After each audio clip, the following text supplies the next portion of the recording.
অন্যতম লড়াকু সৈনিক, জাতীয় নাগরিক পার্টির অন্যতম বিপ্লবী নেতা, জাতীয় নাগরিক পার্টির মুখ্য সংগঠক জনাব ফারুক আলম। বক্তব্য রাখবেন জনাব ফারুক আলম।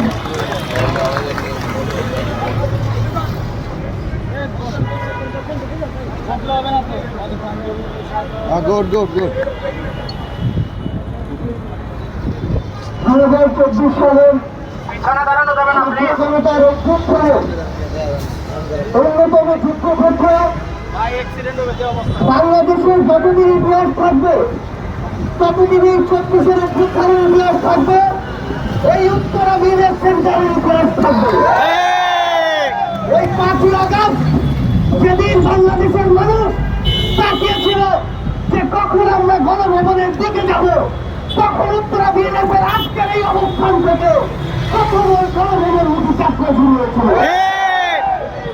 এই বাংলাদেশে আজকে অভ্যুত্থানের 8 মাস পর দাঁড়িয়ে জাতীয় নাগরিক পার্টির বলতে হবে না আপনাদের কি করতে হবে, জাতীয় নাগরিক পার্টির বলতে হবে না অন্তর্বর্তীকালীন সরকার